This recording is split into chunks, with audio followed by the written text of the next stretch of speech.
सहनाववतु सहनौ भुनक्तु सह वीर्यं करवावहै तेजस्विनावधीतमस्तु मा विद्विषावहै। ओम शांति शांति शांति। ततो जगन्मंगलमंगलात्मना विधाय रामायण कीर्तिमुत्तमा चचार पूर्वाचरितं रघुत्तमो राजर्षिवर्यैरभिसेवितम्। हरि ओम। आइए राम गीता के 19वें दिन में हम लोग प्रवेश करते हैं। हम लोग पिछले सत्र में देख रहे थे कि राम जी यहाँ पर लक्ष्मण जी को आत्मा के ज्ञान के कुछ उस स्टेज की बातें बता रहे थे।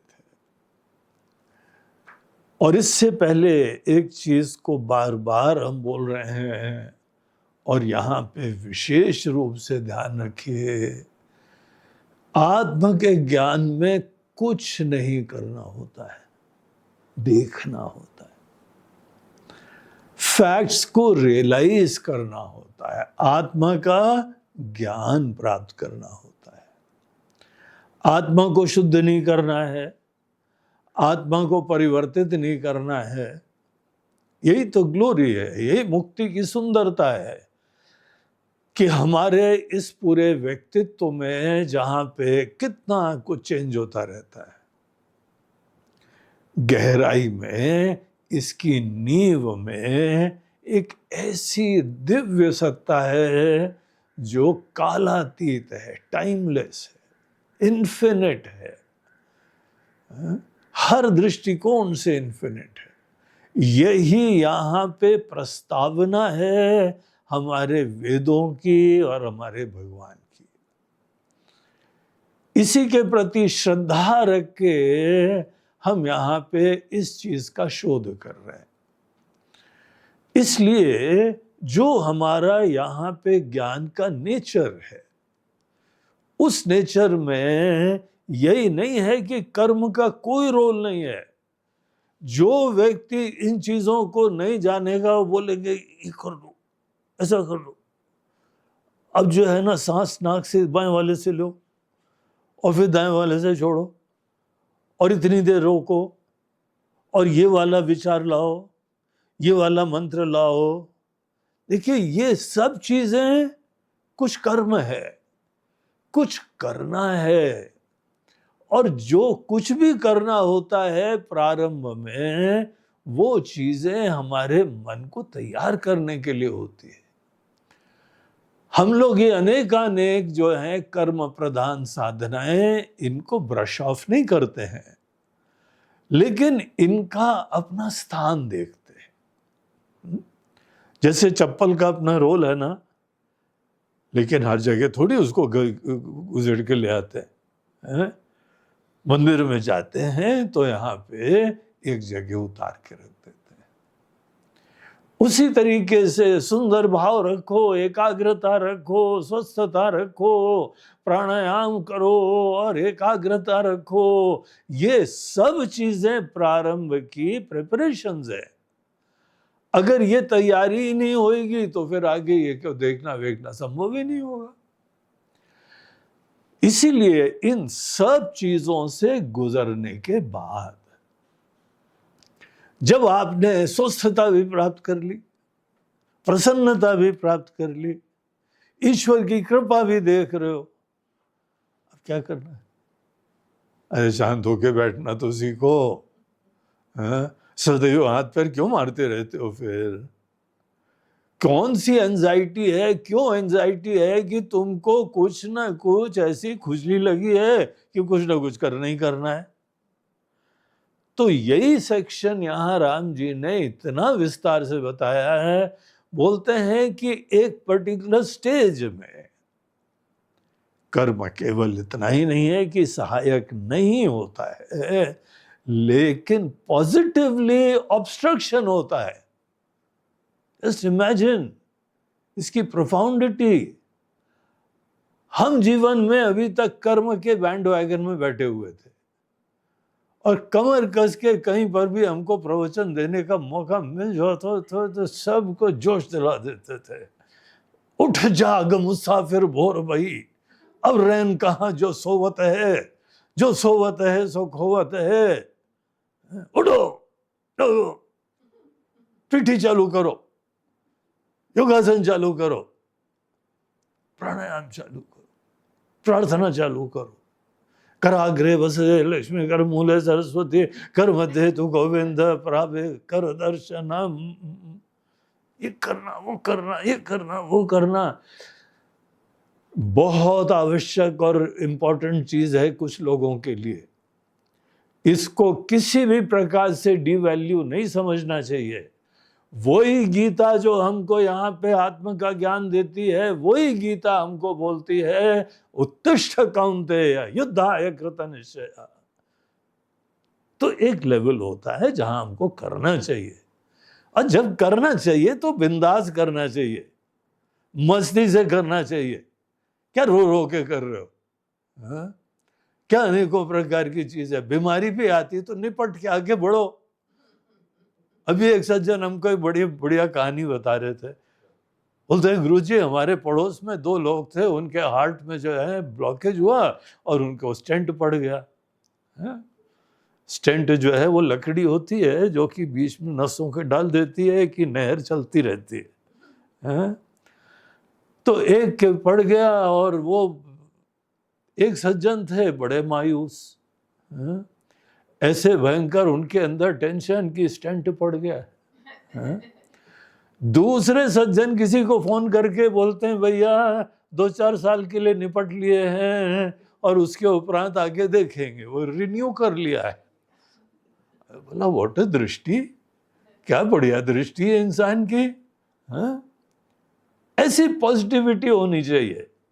कर्म के क्षेत्र में जब जीना ही है तो रो रो के गए जीना है। और भगवान बोल रहे हैं मैं हूं ना। जब भगवान भी है, आपका ज्ञान भी है, आपका अनुभव भी है, तो यहां कर्म के क्षेत्र में जब जीना होता है भगवान के सेवक बन के, दूत बन के, उत्साह से, प्रसन्नता से, निश्चिंतता से। लेकिन ये सब चीजें एक फेज होती है। और कर्म के क्षेत्र से जब आदमी निकल के आता है, जब ऐसा पॉजिटिव इंसान, वो शांत बैठ पाता है बगैर चिंता के। हार्ट अटैक आए या स्टेंट आए या कुछ भी आए, उनकी कितनी कूल दृष्टि है, रिन्यू करा लिया 3 साल के लिए। धन्य हो प्रभु, धन्य हो, वेरी गुड। हमको चिंता करके क्या होता है? एक जो है चिंतन होता है, एक चिंता होती है। चिंता उनको होती है जो फलाकांक्षी होते हैं। ये फल कैसे मिलेगा, वो मिलेगा कि नहीं मिलेगा, महाराज जी ज्यादा मिलेगा कम मिलेगा। अरे होते हैं चिंतन करते हैं। पॉजिटिव कर्म, सात्विक कर्म, ऐसे अच्छे कर्म के बाद निश्चिंत होके चिंतन करने की भूमिका बननी चाहिए। पूरा कॉन्फिडेंस रखो, जो कर्म करना होगा हमको पता लग गया कैसे कर्म करना चाहिए, किस भाव से, किस उत्साह से, किस लगन से, किस निष्ठा से, समग्रता से कर्म करके कोई सिद्धि होती है, आपको कला होगी पता, कर लेंगे। जब भी कोई चुनौती आएगी कर लेंगे, निपट लेंगे। लेकिन अभी तो एजेंडा ही नहीं है, अभी तो लक्ष्य ही नहीं है कोई। कर्म के द्वारा साध्य चीज आत्मज्ञान नहीं होती है। तो कर्म के जूते उतार के रखो। हाँ? और ये देखो, ऐसा स्टेट ऑफ माइंड ये बहुत कम लोग देख पाते हैं। हमको कुछ नहीं करना है, आप शांत होके बैठिए, लेकिन अलर्टनेस बहुत बढ़िया हो और बड़ी ह्यूमिलिटी, विनम्रता के साथ यथार्थ के दर्शन की उत्कंठा हो। इस समय यहीं पे आपके हृदय की गुफा में, आपके अंतर मन के अंदर परमात्मा खड़े हैं। Can you believe it? आंखें खोलो तो यहां पे संत लोग बोल रहे हैं, उपनिषद बोल रहे हैं, ईशावास्यम इदम सर्वम। हर चीज वो परमात्मा के द्वारा परवेड हो रही है और हमको दिख नहीं रही। क्यों नहीं दिख रही है? वो कहीं ना कहीं उलझे हुए हो। इसीलिए मन को सुलझना, शांत करना और देखने की यही एकमात्र लक्ष्य रखना, डिस्पोजिशन रखना। सोच लिए कितना बढ़िया मन है, शांत, कॉन्फिडेंट, फोकस्ड और ज्ञान की प्राप्ति की उत्कंठा से युक्त। ऐसे में राम जी बोलते हैं कि लक्ष्मण यहां पे देखो, हम लोग बहुत ध्यान से नहीं देख पाए हैं, इसलिए हमको पता नहीं। तुम बहुत ध्यान से, सूक्ष्मता से देखना सीखो अपने आप को। कोई दुनिया का एजेंडा मत रखो। तुमको पता है जीवन में कितना कुछ सिद्ध कर लिया और जो भी करना है तुम कर लोगे। इस समय मूल इशू अपने आप को जानने का है। और मैं के बारे में कोई बहुत बड़ी भूल हो गई है। जो हम नहीं है उसको हमने मैं समझ लिया है। और यहां पे राम जी बोल रहे हैं कि लक्ष्मण 3 शरीर हैं, स्थूल, सूक्ष्म, कारण। शरीर है ये। शरीर उसको बोलते हैं जो कि धारण करा जाता है और एक समय नष्ट हो जाता है। शीर्यते इति शरीरः, जो नष्ट होता है इसको देह भी बोलते हैं। देह इसलिए शरीर को बोलते हैं क्योंकि जिसका दहन होता है। इसीलिए बीच बीच में ना किसी की अंतिम क्रिया में जाया करो, वहां देख के लगता है यार देखो, कल तक उठता बैठता था, घूमता फिरता था, आज इसके शरीर में इसके ही स्वजन लोग अग्नि दे रहे हैं और थोड़ी देर बाद देखो सब भस्मीभूत हो जाता है। एक जो है मटकी दी जाती है, बोलते हैं ले जाओ भैया ये बचा है, और इसको जो है गंगा जी में या नर्मदा जी में जो आपके तीर्थ हो वहां पे इनको बहा देना, पूरी दुनिया से एक हो जाए। एक ने लिखा कि भाई पहाड़ में ले जाना, हेलीकॉप्टर में बैठना और यही भस्म जो है ना पूरे पहाड़ों में बिखराते चले जाना। हमको पानी में नहीं है, हमको दुनिया के अंदर पूरा बिखरा देना। किसी ने बोला कि कहाँ पे धूल ऊपर से फेंकेंगे जाके, किसी के सर पे टन से हड्डी का टुकड़ा पड़ा, इससे बोलते हैं वो पानी में बहा दो। पानी तो हर जगह पहुंच जाता है। हम लोगों के जो संस्कृति है, जीवन दर्शन है, सनातन धर्म की रीति है, वो अंततः ये शरीर केवल 5 महाभूतों से मिलना है। तो ये 3 शरीर हैं, तीनों बहुत अद्भुत हैं, बड़े पुण्य से मिलते हैं, बहुत अद्भुत इनका कंस्ट्रक्शन है, इनका मैन्युफैक्चर है।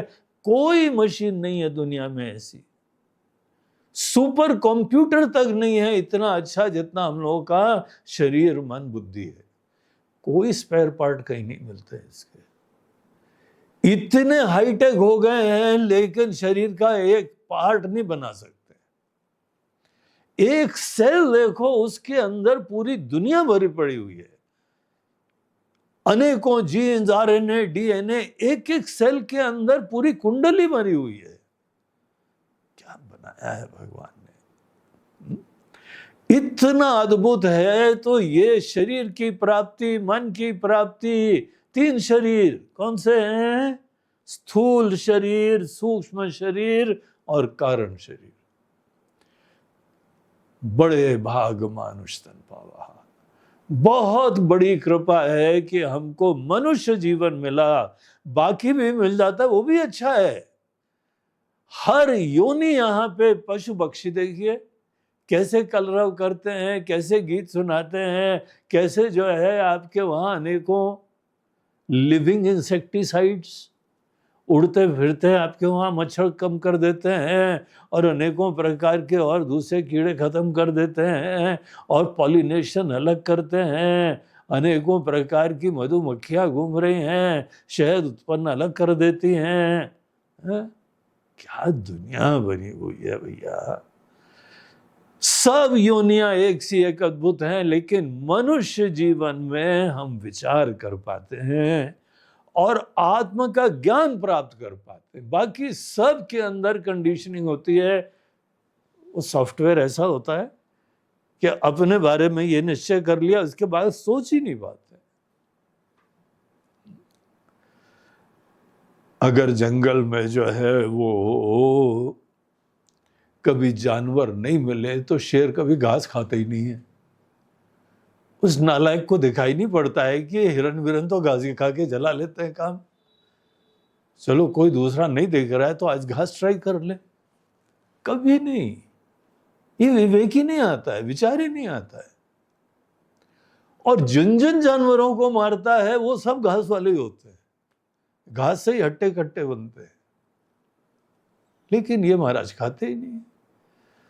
यहां तो क्या खाना क्या नहीं खाना मनुष्य की तो वाह वाह। और चीन चले जाओ तो हाय राम, जो चलता है सो खाते हैं। विवेक है, डिस्क्रिशन है। हमारे पास बाकी चीजों का भी विवेक है, अपने बारे में निश्चय करने का भी विवेक है।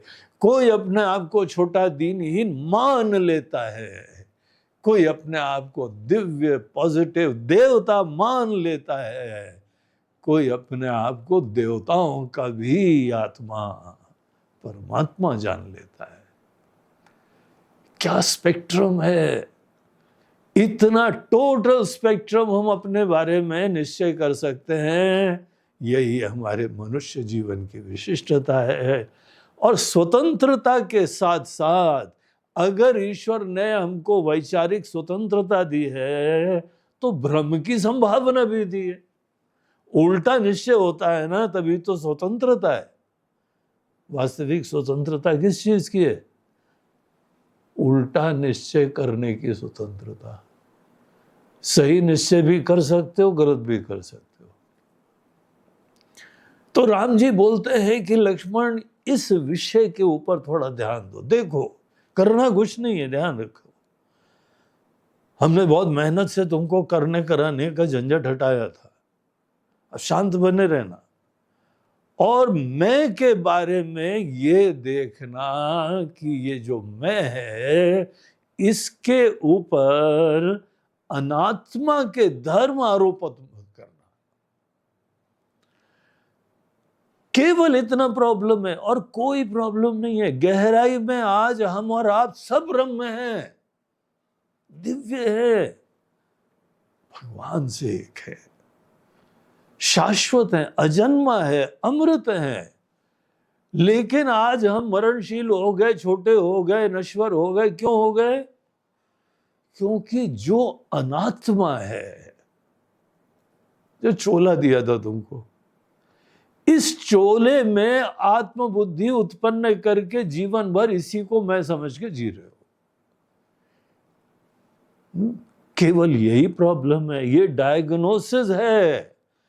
देखिए हर आदमी यहाँ पे दुनिया का भला चाहने वाला कोई ना कोई डायग्नोसिस करके समाधान देते हैं। एक राजनीतिक पार्टी वाला बोलेगा या हमारी पार्टी को जिता दो, हम यहाँ राम राज्य ले आएंगे। एक अर्थवाद वाला अर्थशास्त्री वो बोलता है कि इस प्रकार की अर्थव्यवस्था उत्पन्न हो जाएगी तो जगत में कल्याण हो जाएगा। कोई हेल्थ वाले बोलते हैं कि अरे बढ़िया एक्सरसाइज और दौड़ भाग अच्छा करते रहो, और डाइटिशियन बोलता है खाना क्या खाते हो, प्रोटीन, फाइबर, विटामिन, कार्बोहाइड्रेट कितना खाते हो? तुम इसका बैलेंस रख लो, तुम्हारे सब प्रॉब्लम खत्म हो जाएंगे। दुनिया भर के प्रॉब्लम है, उनकी डायग्नोसिस ऐसी।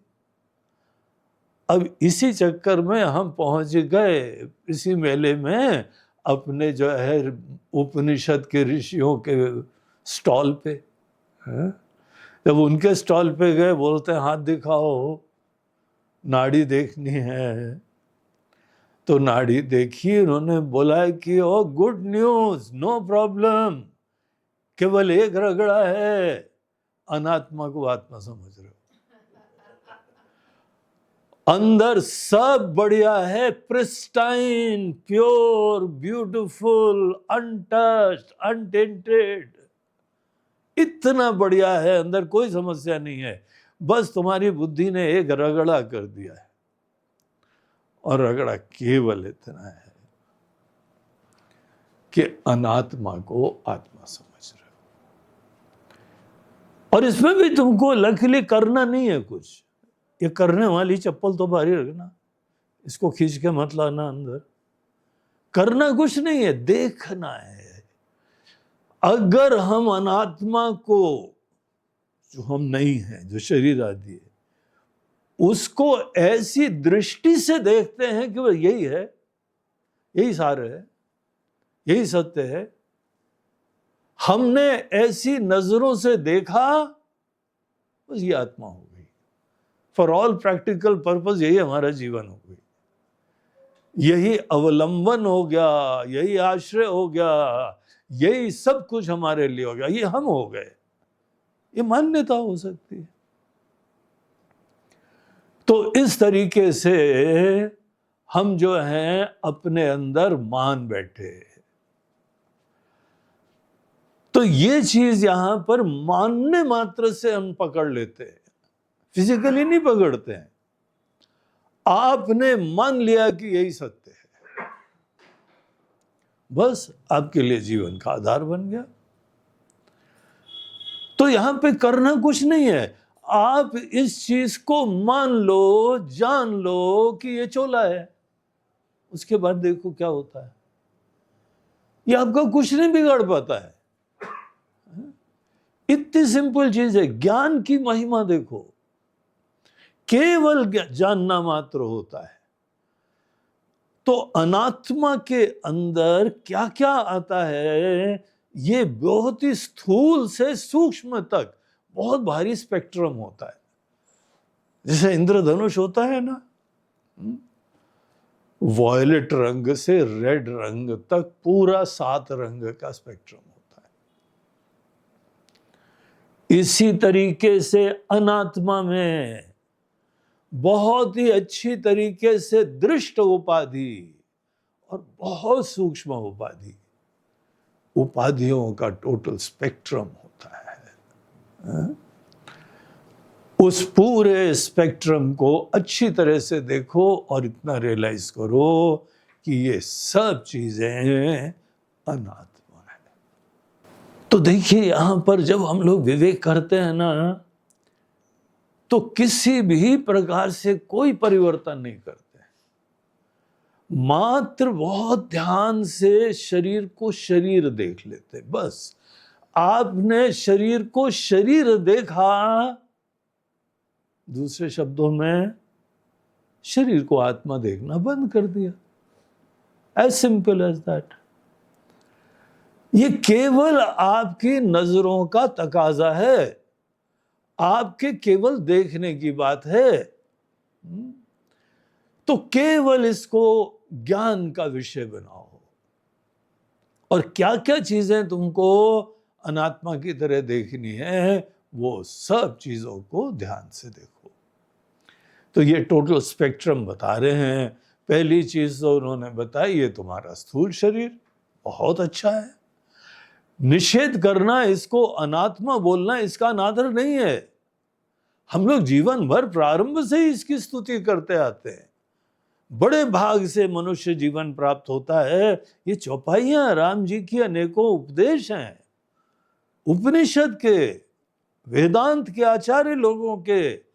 शंकराचार्य जी अपने विवेक चूड़ामणि में बोलते हैं, जंतु नाम नर जन्म दुर्लभमता पुंस्त्वं ततो विप्रता।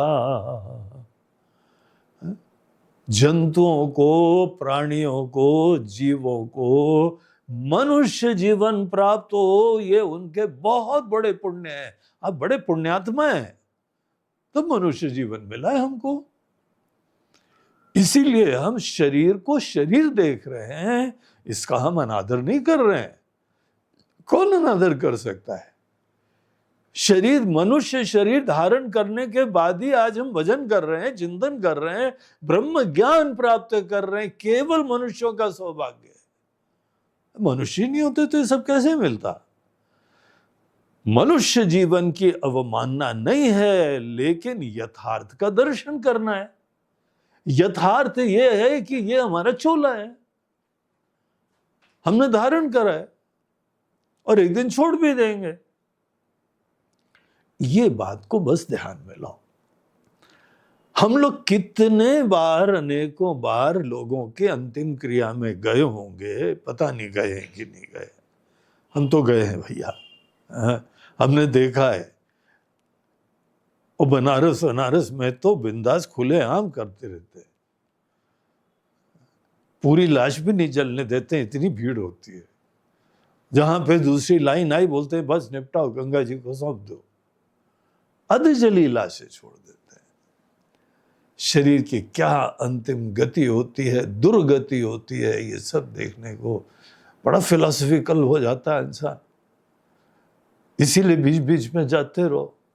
मंदिर में जाना भी अच्छा है, और शमशान घाट में भी जाना बड़ा कल्याणकारी होता है। थोड़ी देर तो बहुत दार्शनिक बनते, बड़े फिलोसफर बनते। क्या दुनिया है यार, क्या शरीर होता है, सब छोड़ के चले जाना होता है। बस थोड़ी देर का झोंका होता है। जब तक घर पहुंचे फिर पूछा क्या क्या खाने में बनाया है, फिर बैक टू स्क्वायर वन, फिर वही मोह, फिर वही राग द्वेष चालू हो जाते हैं।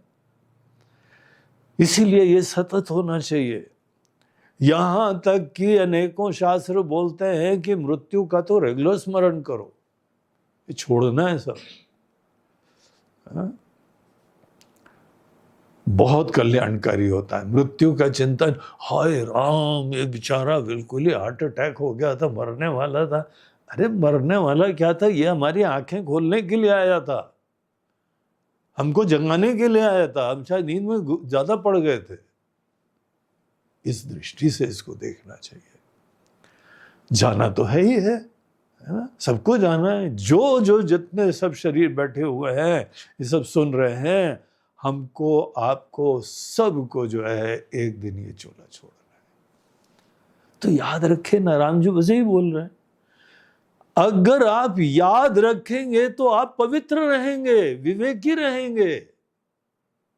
हमने एक कहानी सुनी थी, एक सज्जन एक बाबा जी के पास जाते हैं, तो महाराज जी इतनी सुंदर दुनिया है, थोड़ा मौज मस्ती करा करो, खाया पिया करो, भोग विलास करा करो, सब सन्यासी होके बैठे रहते हो। महाराज जी कैसे विरक्त होते हो इतनी सुंदर दुनिया पे? खाना पीना मजेदार देखे नहीं है क्या? खाना पीना, समझ रहे हो ना, दोनों एक से एक बढ़िया चीजें आपको दिखाई नहीं पड़ी है क्या? ये भी हम मान नहीं सकते, भगवान की ऐसी दुनिया है, सब ने देखा है। तो सब छोड़ छाड़ के बैठते कैसे हो? उन्होंने बोला इधर आओ, इधर आओ। उन्हें क्या हो गया? बोलते हैं जरा अपनी जुल्फें उठाओ। उसके बाल जो है ना माथे पे आ रहे थे। बोला बाल उठाओ जरा। अरे यार अच्छा तुम आ गए हमारे पास। बोला क्यों महाराज जी, क्या देख लिया? बोलते हैं यार थोड़ा सा हम फेस रीडिंग जानते हैं, वो बड़ी किस्मत की बात है, हमारे पास बिल्कुल टाइमली आए तुम। तो क्यों? बोलते हैं जरा ऊपर वाली जो लकीर है ना वो कुछ हमको बता रही है। तो क्या बता रही है? 3 दिन, 3 दिन बाद तुम यहां से रुखसत होने वाले हो, प्रयाण तुम्हारा होने वाला है। कितनी किस्मत है हमारे जैसे के पास, इस विषय के स्पेशलिस्ट के पास तुमको भगवान ने भेज दिया। बड़े रेयरली किसी को 3 दिन का टाइम नहीं मिलता, वो तो एक झटका आता है, गए 3 दिन। बोलते महाराज जी जरा ठीक से देख लो, 3 दिन ही लिखा है कि कुछ और लिखा है। बोला यार हम जानते हैं अपने विषय को, 3 दिन। हाँ तुम कुछ पूछ रहे थे? अरे महाराज जी छोड़ो पूछ रहे थे हमको तो आप बताओ कि 3 दिन सवेरे की शाम, तीसरे दिन अर्ली मॉर्निंग की लेट नाइट। बोलते हैं इतना डिटेल नहीं लिखा, जितना लिखा है उतना बता दिया तुमको। तुम यही समझ लो सवेरे सवेरे, कब आता है ये तो भगवान जानते हैं, लेकिन उसमें 3 दिन लिखा हुआ है। अब इनके तो होश उड़ गए।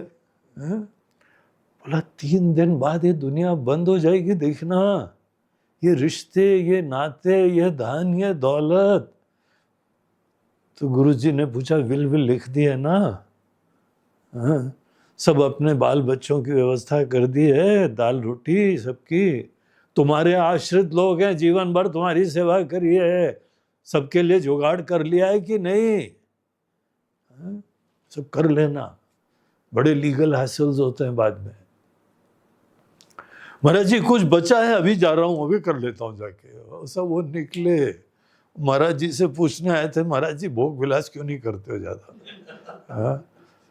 सब अपने जो है उन्होंने कमर कसी और भागे, और सब वकील साहब से मिले और विल फाइनल करी, और बैंक में भी गए, सिग्नेचर करवा लिए, प्रॉपर्टी का काम पूरा करा। इतने हाईली बिजी, दूसरा दिन खत्म होने को आया तो शाम को पहुंचे फिर से। महाराज जी आज दूसरा दिन खत्म होने वाला है। बोला हाँ ठीक है, निपटा लिया ना सब? महाराज जी सब निपटा लिया। हाँ तो तुम कुछ पूछ रहे थे, तुम भोग विलास क्या, तुम क्या करते रहे 2 दिन? करा कुछ मौज मस्ती? कुछ पिया, कुछ खाया? बोलते महाराज जी पानी तक नहीं पिया आपको क्या बताएं, यहाँ पे कोई खाना पीना क्या, अभी तो इतने काम बचे हुए हैं। महाराज जी कल आखिरी दिन है, वो देख लीजिए जरा ठीक ठाक है ना? तो उन्होंने सब माथा अपने आप वो साफ ऑफ करके आए थे, ऊपर तक की लाइनें देख लो महाराज जी, कुछ बची हो तो सब देख दाख के उन्होंने बोला कि अरे गुड न्यूज, 2 दिन में तुमने इतने अच्छे अच्छे कर्म करे हैं कि तुम्हारी माथे की लाइनें बदल गई बेटा। अब इनका रंग उड़ा। बोला महाराज जी ये लाइनें नहीं हो गई, क्या हो गया, पानी की धारा हो गई, ऐसे बदलती रहती है क्या? बोलते यार तुम्हारा माथा, तुम्हारी लाइनें, हम क्या करें सत्कर्म करोगे तो अच्छी लाइन है। चेहरे का रंग भी बदलता है कि नहीं बदलता है? कई लोग को देखो कैसे मुस्कुराते रहते हैं, प्रसन्न रहते हैं, और सदैव जो है बर्डन हो, चिंता और रोना, शोकाकुल। तुम्हारा चेहरा यार कैसे भी रखो तुम। कर्म अच्छे करते हो तो उससे अच्छी लाइनें बनती हैं, और कर्म बेकार करते हो तो लाइनें बिगड़ती जाती हैं। माथे की नहीं, हाथ की भी बदलती है। चेहरे का रंग वंग तो बिगड़ते ही है, और नई नई झुर्रियां आती हैं, वो अलग लाइनें होती हैं बोलते महाराज जी क्या मजाक कर रहे हो आप? बोलते मजाक, देखो ये फलाना शास्त्र रखा है, ये पूरा विद्या बताता है इसका, ये हम थोड़ी कर रहे हैं, तुम जानो, तुम्हारा काम जाने। महाराज जी बताइए लाइन बदल गई, अब क्या कह रही है? बोलते एक्सटेंशन मिल गया कल कब जाने का तुम्हारा टल गया है। बोलते महाराज जी आगे की डेट लिखी है कुछ? बोलते आगे की डेट अभी आई नहीं है अगर तुम इसी तरीके से बहुत ही सात्विक, अच्छे, डेडिकेटेड, सबके कल्याण के लिए और विरक्ति के भाव से युक्त, 2 दिन में तुम बड़े विरक्ति का परिचय दिया है। जब जा ही रहे हो तो क्या पकड़े क्या छोड़े, था ना ये? बोलते हैं हाउ महाराज, यही तो था, क्या पकड़ के जाएंगे? इस एटीट्यूड से तुम काम करोगे तो तुम्हारे जीवन में स्वस्थता भी होगी, विवेक भी होगा। और यहां तक कि राम जी बोलते हैं कि मरने की बात पोस्टपोन तो दूर की बात है, तुम जन्म मरण के भी परे जा सकते हो। वो यहां लक्ष्मण जी को बताते हैं, लक्ष्मण कुछ नहीं करना होता है, देखना होता है। बहुत ध्यान से देखो, जो जो चीजें ग्राह्य हैं, और तुम ग्राहक हो, तुम दृष्टा हो, और जो जो दृश्य है, जो ऑब्जेक्ट ऑफ नॉलेज है, और एक सब्जेक्ट ऑफ नॉलेज है, विषयी है और एक विषय है। जो जो तुम्हारे लिए ग्राह्य है, सब चीजें नश्वर हैं, परिवर्तनशील है कि नहीं?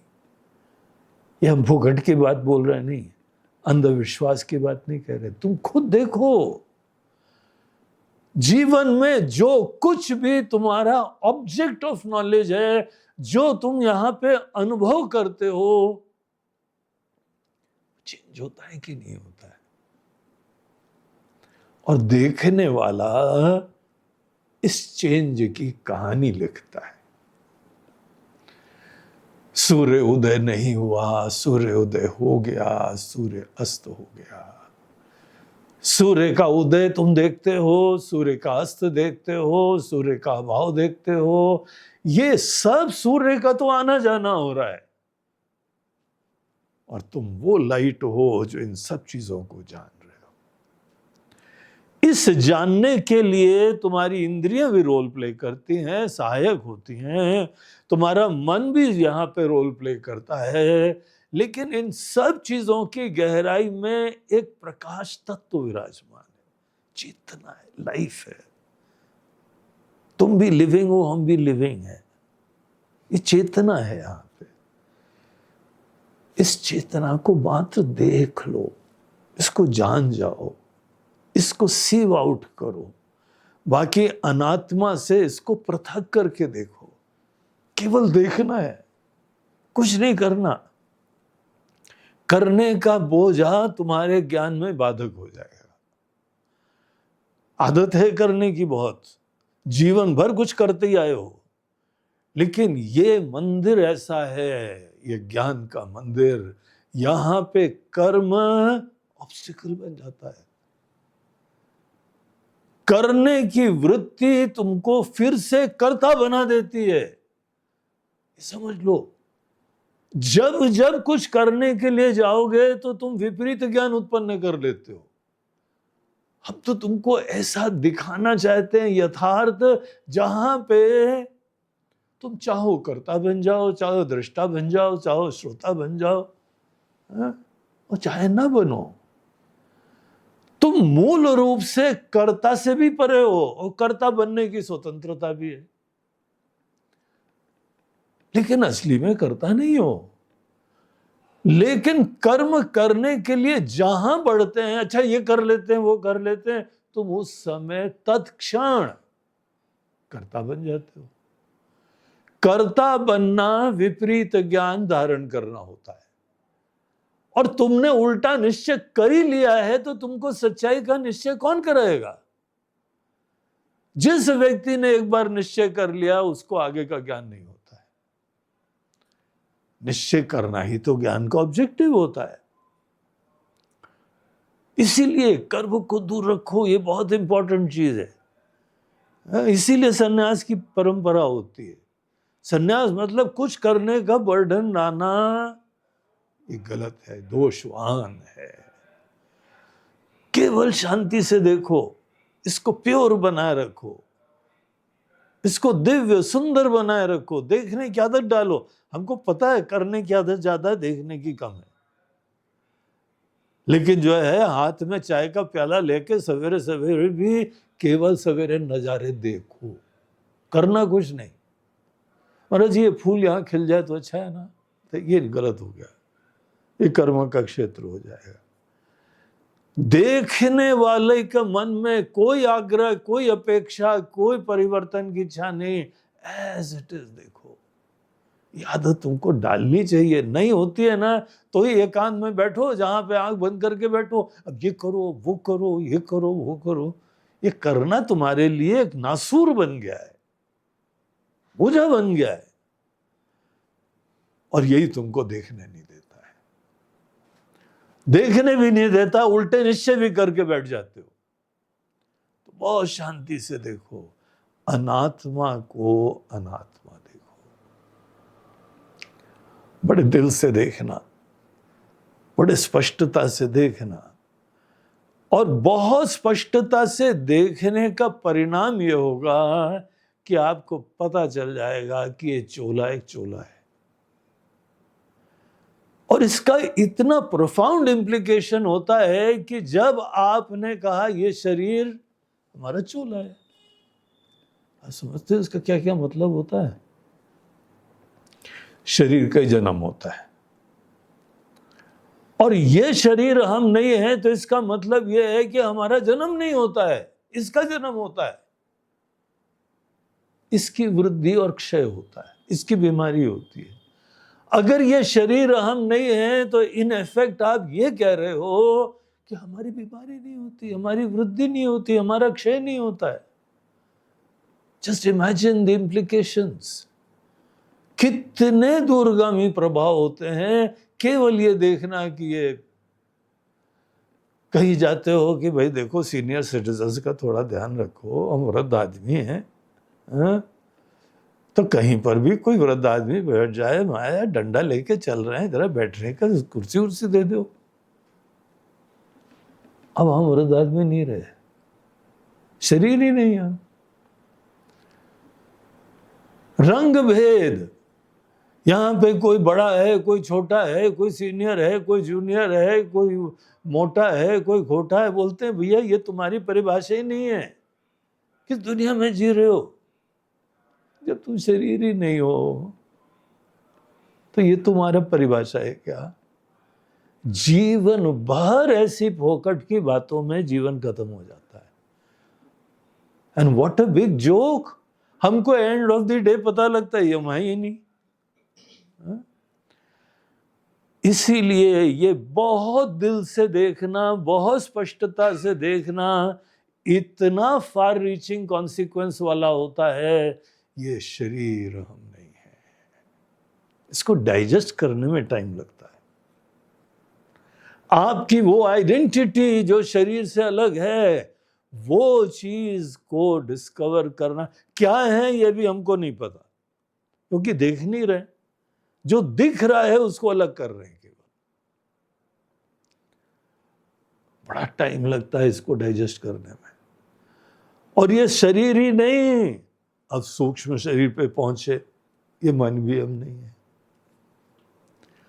और इसका प्रमाण हमको गहरी निद्रा में डेली पता लगता है। सब विचार शांत हो जाते हैं, हमारे विचार खत्म हो जाते हैं, हमारा जीव भाव खत्म हो जाता है, हमारा ईगो खत्म हो जाता है, हमारी अस्मिता खत्म हो जाती है, तो भी हमारा एग्जिस्टेंस नहीं खत्म होता है कि नहीं? बोलो बोलो, है ना? रात को विचार अच्छी नींद आई कि नहीं आई? अरे महाराज जी क्या घोड़े भेज के सोते हो? मतलब उस समय गहरी नींद में न देश का, न काल का, न परिभाषा का, न आइडेंटिटी का कोई परिचय नहीं होता है। कई बार रात को नींद खुल जाती है तो सोचते हैं यार घड़ी तो दिखा रही है कि 4 बजे है, लेकिन 4 सवेरे का है कि शाम का है? होता है ना, पता ही नहीं चलता है, कनेक्ट करने में टाइम लगता है। इसीलिए भगवान भला करें घड़ी वालों का, वो लिख देते हैं AM PM, कि ये जो है ना शाम का ही है भैया, कभी कोई सवेरे वरे की बात नहीं है। तुम ब्रह्म मुहूर्त में नहीं उठे हो, 4 बजे उठ रहे हो। गहरी निद्रा में कोई भान नहीं रहता है। और तब भी सुंदर चीज ये है, विचार नहीं रहते हैं, जीव नहीं रहता है, ईगो नहीं रहता है, अभिमान नहीं रहता है, तो भी हमारी मृत्यु नहीं होती है। विचारों के अभाव में हमारा अभाव नहीं होता है। हम चाहें कोई विचार धारण कर लेते हैं, रखते हैं और छोड़ देते हैं। इनफैक्ट जब हम गहरी निद्रा में सब विचार किनारे कर देते हैं, रिफ्रेश होके निकलते हैं। जिस दिन अच्छी झपकी थोड़ी देर के लिए भी आ जाए ना, क्या सुकून मिलता है, क्या रिफ्रेश होते हैं।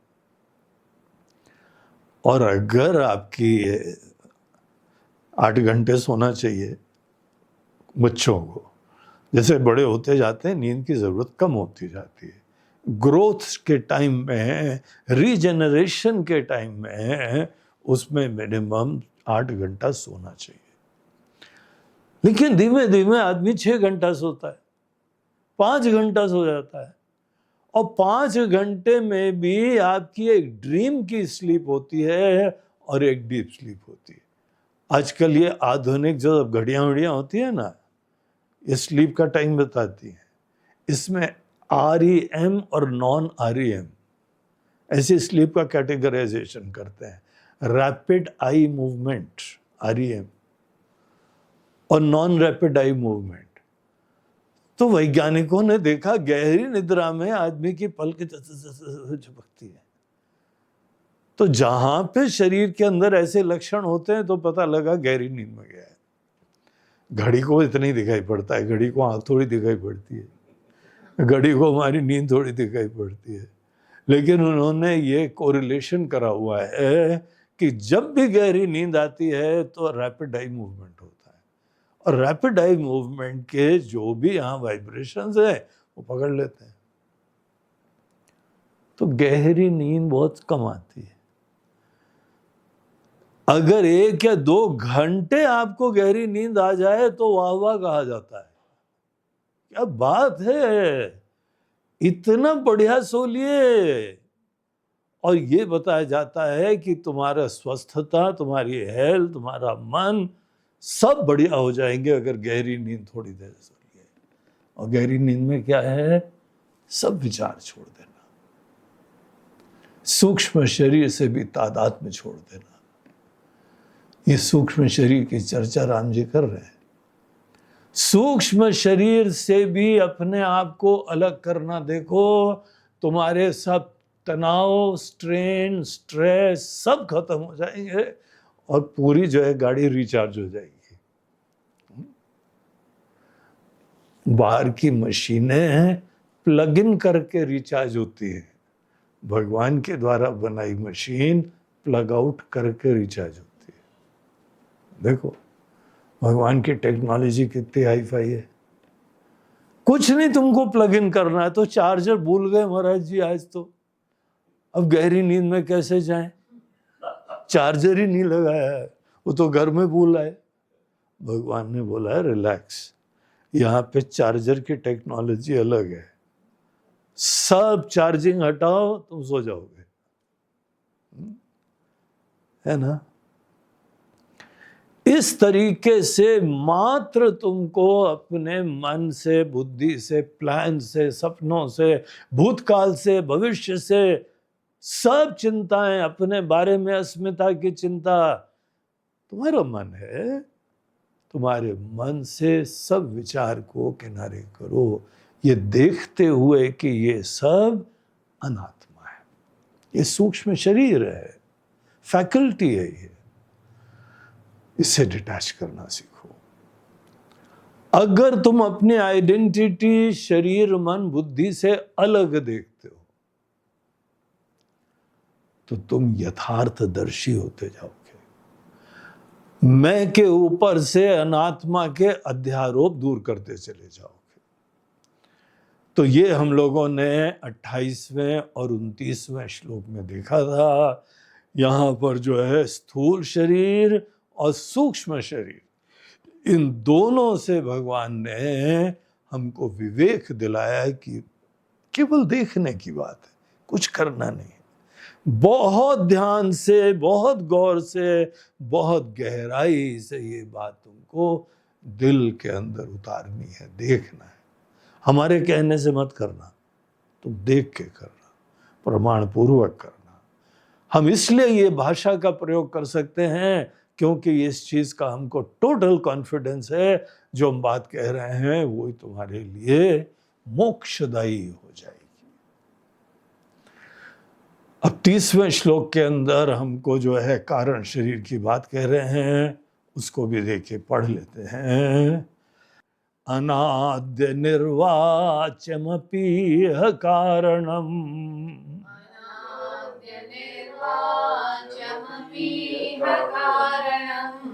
माया प्रधानं तु परं शरीरकम्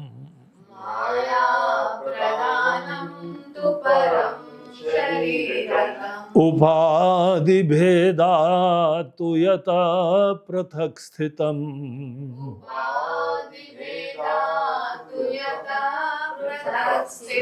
स्वात्मानमात्मन्यवधारयेत् क्रमात्।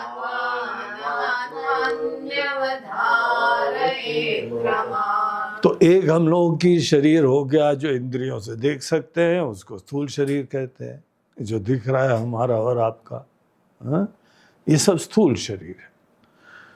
एक सूक्ष्म शरीर है जो आंखों से नहीं दिखता है, लेकिन हम लोग अनुभव करते हैं, हमारी भावना है, हमारे विचार हैं, हमारी ऊर्जा है, ये सब अनुभव साक्षी भाष्य है, अनुभव गम्य है, लेकिन इंद्रिय ग्राह्य नहीं है। वो सब सूक्ष्म शरीर में आ गया। और कारण शरीर एक और है इससे अलग। कारण शरीर क्या है? कारण शरीर वो फैक्टर होता है जिसके वजह से हम ये भूल करते हैं। बड़ा स्पष्टता से ये स्थूल सूक्ष्म शरीर हमको दिखना चाहिए कि ये हम नहीं है। हमारी कार है, हम कभी थोड़ी बोलते हैं यार हम कार हैं, कार में स्क्रैच लग गया तो आउच, अंदर से आवाज आई। ठीक है, तुम बहुत प्यार करते हो कार को, उसको स्क्रैच मत लगने दो, लेकिन हम थोड़ी हैं, ठीक करा लेंगे, हो गया, चलो प्रॉब्लम हो गया, दुर्घटना हो गई, लेकिन बच गए ना, तुम कर लेंगे उसको ठीक।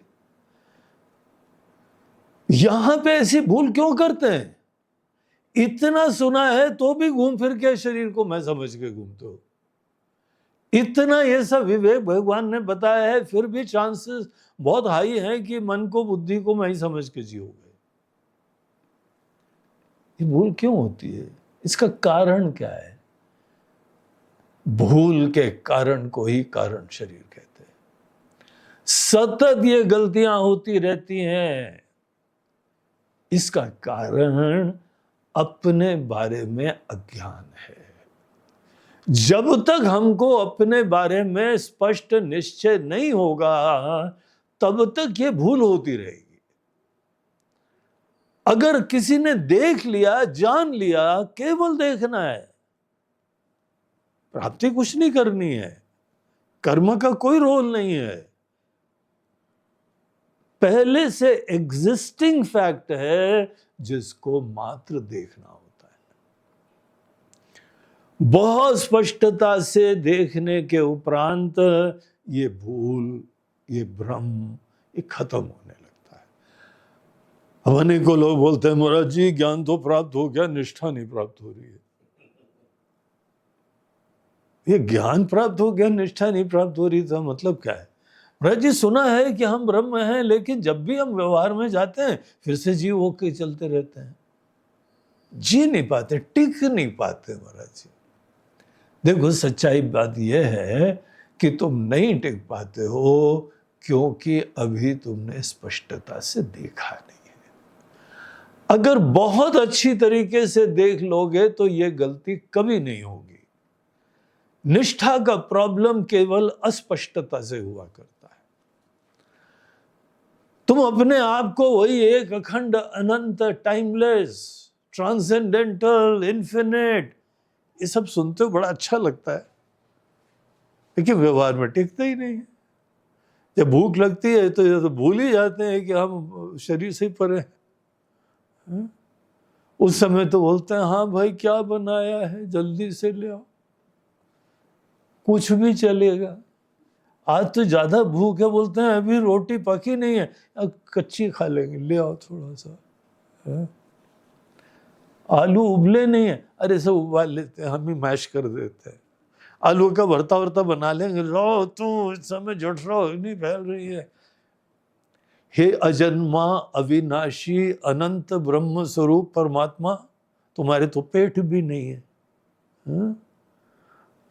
बोलते हैं हाँ क्लास में तो सुन के आए थे, लेकिन इस समय तो भैया पेट की सुनाई पड़ रही है। टिक नहीं पाते ज्ञान में। जब तुम ज्ञान में टिक नहीं पाओ तो ज्यादा उसमें रहस्य की बात नहीं है। विनम्रता से समझ लेना, अभी कारण शरीर बाधित नहीं हुआ है। जो मूल कारण है इस प्रॉब्लम के रिकरेंस का, अविवेक बार बार होता रहता है, बार बार भ्रम होता रहता है, बार बार मोह होता रहता है। ये सब चीजों का जो कारण है, उस कारण को ही कारण शरीर कहते हैं। और उसको कारण शरीर कहते हैं क्योंकि वो टेक्निकली वो भी देह की तरह से जल जाता है, खत्म हो सकता है, इसलिए उसको शरीर नाम दिया गया है। और उसका यहाँ 30वें श्लोक के अंदर राम जी बता रहे हैं कि लक्ष्मण थोड़ा ध्यान दो, ये अविद्या है, अनादि अनिर्वाचमपि कारणम, ये अनादि है। किस समय अज्ञान चालू हुआ था? किसी भी अज्ञान के बारे में आप जो है आदि नहीं बता सकते। चीनी भाषा जानते हो? नहीं महाराज, हम तो नहीं जानते। कब से नहीं जानते हो? कौन सी तारीख से तुम्हारा ज्ञान चालू हुआ? महाराज जी शुरू से ही नहीं जानते। शुरू से मतलब क्या है? कौन सी तारीख से तुम्हारा ज्ञान चालू हुआ है? अरे महाराज जी शुरू से नहीं जानते हैं, मतलब अज्ञान की कोई डेट नहीं बताई जा सकती है ना। अपने आप को कब से जीव समझ रहे हो? कब से भूल कर रहे हो? महाराज जी पता नहीं कितने समय से कर रहे हैं। जब से हमको याद है तब से तो अज्ञान ही पड़ा हुआ है। और अगर इस जन्म में हम जीव होके पैदा हुए हैं, डेफिनेटली पिछले जन्म में भी हम अपने आप को जीव समझ रहे थे, इसीलिए पाप पुण्य करे हमने। तो ये अविद्या अनादि होती है और अनिर्वाच्य होती है। अनिर्वाच्य अर्थात इसका कोई एक कैटेगराइजेशन नहीं हो पाता है। अविद्या क्या सत है कि असत है? अविद्या है क्या? बोलते हैं तो इस समय तो क्या इसको हम लोग सत की श्रेणी में रख सकते हैं? सत उसको बोलते हैं जो सदैव टिकी रहती है। बोलते नहीं, ऐसा तो नहीं, अविद्या तो खत्म हो जाती है। जहां विद्या प्राप्त करी अविद्या खत्म हो जाती है। तो बोलते हैं आज ये सत है लेकिन कल खत्म हो सकती है, मतलब पूरी सत नहीं है। बोलते हैं हाँ महाराज जी ऐसे ही है, कुछ पूरी सत नहीं है। अच्छा ये कह सकते हैं कि है ही नहीं? ऐसा कहा जा सकता है कि अविद्या असत है, टोटली असत है? तो महाराज जी ये तो नहीं कह सकते क्योंकि मर रहे हैं हम। अविद्या के अनेकों झमेले, उसके संताप, उसके कॉन्सिक्वेंसेस, ना समझी के दुष्परिणाम भुगत रहे हैं। पूरा संसार दुनिया में सभी ब्रह्म स्वरूप हैं, लेकिन कोई अपने आप को ब्रह्म जान ही नहीं रहा है, अविद्या की वजह से। महाराज जी अविद्या को जो है वो सत भी नहीं कह सकते हैं, असत भी नहीं कह सकते। बोलते हैं व्हाई आर यू कंफ्यूजिंग मी, ऐसी कौन सी चीज है, सत भी नहीं है असत भी नहीं है। बोलते हैं यू आर राइट इंसिडेंटली, तुमने संयोग वशात बिल्कुल सच बात कह दी, तुमको पता नहीं है। अविद्या का नेचर ही ऐसा है, जो चीज न सत हो न असत हो लेकिन तो भी दिख रही हो थोड़ी देर के लिए, जब तक ज्ञान न प्राप्त करो, ऐसी चीज को आप क्या कहेंगे, इनडिस्क्राइबेबल, अनिर्वाच्य। और आपको पता है ये आजकल के वैज्ञानिक लोग एक ऐसी हाइसेनबर्ग की थ्योरी है इनएक्सप्लिकेबिलिटी की, तो वैज्ञानिक लोगों ने अणु परमाणु के ऊपर शोध करी, तो एक समय जो है ना एक पार्टिकल मिला, उसको पार्टिकल का तरीके से ट्रीट कर रहे थे, वो पार्टिकल एकदम चेंज हो गया, वेव बन गया। बोलते हैं यार ये तो बड़ा बहिरूपिया है। तो उसको वेव की तरीके से इंक्वायरी करी तो पार्टिकल बन गए। तो फाइनली उन्होंने माथा पीटा और बोला कि ये जो है ना अनिर्वाच्य है। तो वो सज्जन का नाम हाइसेनबर्ग था, बड़ी फेमस उनकी जो है थ्योरी है, हाइसेनबर्ग थ्योरी ऑफ इनएक्सप्लिकेबिलिटी, कि कैटेगराइजेशन नहीं कर सकते हैं, इतना जो है ट्रांजिएंट होता है, चेंजिंग होता है। हजारों साल पहले राम जी लक्ष्मण जी को बाय द वे चर्चाएं कर रहे हैं कि गहराई में ये जो अज्ञान होता है ना, जो कारणभूत तत्व, इट इज इनएक्सप्लिकेबल, अनाद्य निर्वाच्य, अनिर्वाच्य, इनएक्सप्लिकेबल।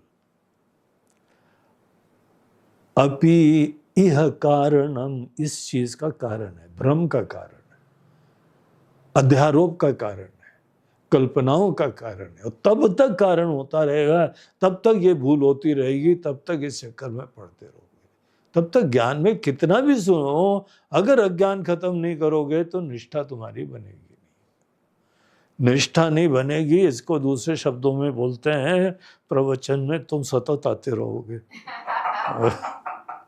क्योंकि तुम्हारी बीमारी खत्म होगी नहीं। और प्रवचन के बाद पूछोगे गुरुजी अगला प्रवचन कब से? दूसरे शब्दों में इस प्रवचन से इस बंदे को लाभ नहीं मिला। तो थैंक यू अविद कारण शरीर है, तुम यहाँ पे शिष्यों को सतत भेजते रहते हो है? और जिसने, हम चाहते हैं कारण शरीर दूर हो जाए, हमारा भी दूर हो जाए, आपका भी दूर हो जाए, जिसके अंदर कारण शरीर दूर हुआ उसके ये भ्रम का, स्वप्न का श्रृंखला खत्म हो जाएगा। माया प्रधानम तु परम शरीरकम, ये माया में है, मिथ्या है, एक जादुई शक्ति सी है, लेकिन ऐसी चीज है। उपाधि भेदातु यतः पृथक स्थितम, ये सब जो है उपाधियों से अलग चीज है उपाधि के, लेकिन मूलभूत कारण रूपा है, जड़ है उनका, और इसके वजह से ही बार बार ये शरीर को मैं समझाया जाता है।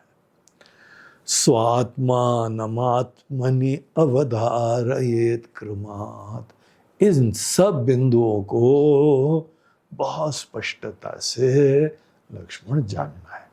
अपने अंदर ही ये सब खेल चल रहा है, ये माया, नासमझी, अज्ञान, और फिर शरीर आदि में पुनः मैं की बुद्धि। ये तीनों शरीर को बहुत अच्छी तरह से देखो, सूक्ष्म यात्रा है, लेकिन यही एकमात्र करना होता है। जो यहाँ पे तीन शरीर की बातें करी हैं, वो ही आगे के श्लोक में भगवान 5 कोश के अंतर्गत उसको डिफाइन करते हैं।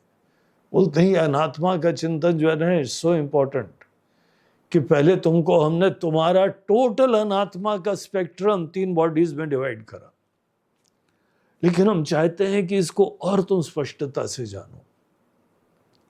तो दूसरा क्लासिफिकेशन हम देते हैं, तुम्हारा टोटल अनात्मा का स्पेक्ट्रम 5 कैटेगरीज में हम डिवाइड करते हैं, सो दैट हम एक एक चीज को बहुत अच्छी तरह से समझें।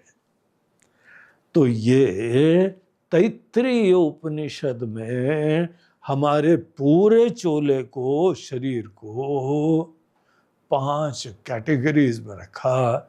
तो ये श्लोक हम लोग पढ़ लेते हैं, फिर हम लोग नेक्स्ट वाले सेशन में कंटिन्यू करेंगे। कोशेष्वयं तेषु तु तदाकृतिः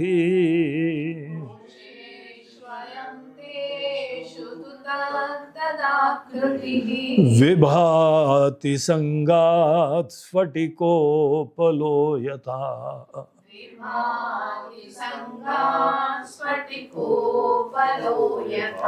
असंगरूपो यमजो यतोद्वयो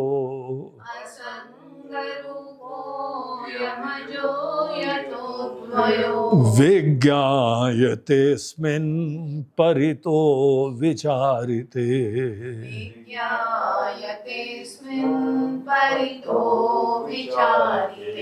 तो यहाँ पे कोशेषु 5 कोश हैं। कितनी स्टडी सुंदर पर्सनालिटी की करी हुई है। भिन्न भिन्न ऋषियों ने, एक ने इसको जो है 3 शरीर में रखा, एक ने बोला है कि नहीं और थोड़ा सा सूक्ष्म रखो, 5 कैटेगरी में रखो जिससे कोई भ्रम ना हो, एक एक शरीर को हम बहुत अच्छी तरीके से आइडेंटिफाई करें। तो ये यहाँ पे 5 कोश, अन्नमय कोश, प्राणमय कोश, मनोमय कोश, विज्ञानमय कोश और आनंदमय कोश, ये 5 कोश हैं। ये पांचों आपके जो है कोश हैं। कोश क्या बोलता है? जहाँ पे खजाना रखते हो ना, बोलते हैं हाँ ये वही हमारे शहर का कोश यहाँ है, बैंक का खजाना यहाँ है। उसी तरीके से यहाँ पे बोलते हैं 5 कोश हैं। एक से एक वैल्यूबल चीजें आपने एक एक लेवल के ऊपर रखी हुई, लेकिन है सब आपसे पृथक।